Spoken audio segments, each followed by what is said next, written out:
تعمیر حجاج بن یوسف۔ سیدنا عبداللہ بن زبیر رضی اللہ تعالیٰ عنہ کی تعمیر کردہ عمارت تقریباً 10 سال تک قائم رہی۔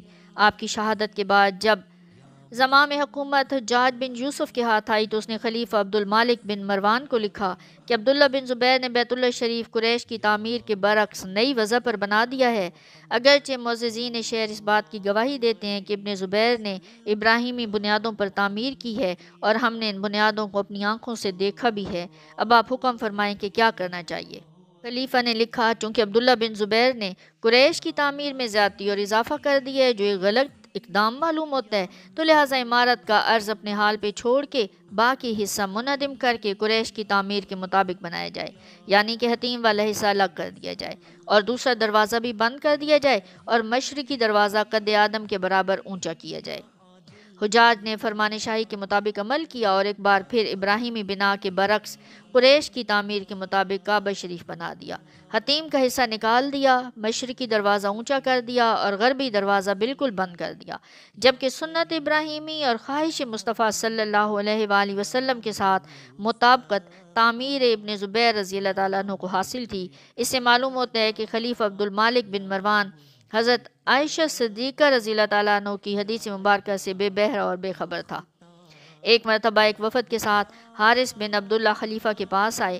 دوران گفتگو خلیفہ عبد المالک بن مروان نے کہا میرا خیال ہے کہ ابن زبیر رضی اللہ تعالیٰ عنہ نے یہ حدیث اپنی خالہ حضرت عائشہ صدیقہ رضی اللہ تعالیٰ عنہ سے نہیں سنی ہوگی۔ حارث بن عبداللہ نے کہا ہاں ہاں ضرور سنی ہوگی، یہ حدیث تو میں نے بھی ام المومنین سے سنی ہے۔ خلیفہ نے سوال کیا تم نے کیا سنا تھا؟ انہوں نے کہا ام المومنین حضرت عائشہ صدیقہ رضی اللہ تعالیٰ عنہ فرماتی تھیں کہ ایک مرتبہ حضور نبی اکرم صلی اللہ علیہ وآلہ وسلم نے مجھ سے فرمایا عائشہ تیری قوم نے بیت اللہ کو تنگ کر دیا ہے، اگر تیری قوم کا زمانہ شرک قریب نہ ہوتا تو میں نئے سرے سے تعمیر کر کے اس کی کمی کو پورا کر دیتا۔ عائشہ میرے ساتھ چل، میں تجھے ابراہیم علیہ السلام کی اصل بنیادیں دکھاتا ہوں۔ آپ نے فرمایا حتیم میں سے 7 ہاتھ اندر کا حصہ بیت اللہ میں شامل تھا اور اس جگہ ابراہیمی بنیادیں تھیں، اور میں چاہتا ہوں کہ اس کے 2 دروازے ایک مشرق میں اندر جانے کے لیے اور ایک مغرب میں باہر جانے کے لیے بنا دوں۔ عائشہ تمہیں معلوم ہے تیری قوم نے اتنا اونچا دروازہ کیوں رکھا؟ حضرت عائشہ صدیقہ رضی اللہ تعالیٰ عنہا نے عرض کیا اللہ و رسول عالم۔ آپ نے ارشاد فرمایا محض اپنی بڑائی، تکبر اور نخوت کی وجہ سے انہوں نے ایسا کیا ہے تاکہ وہ جسے چاہیں کعبہ شریف میں داخل ہونے دیں اور جسے چاہیں اسے سعادت سے محروم رکھیں۔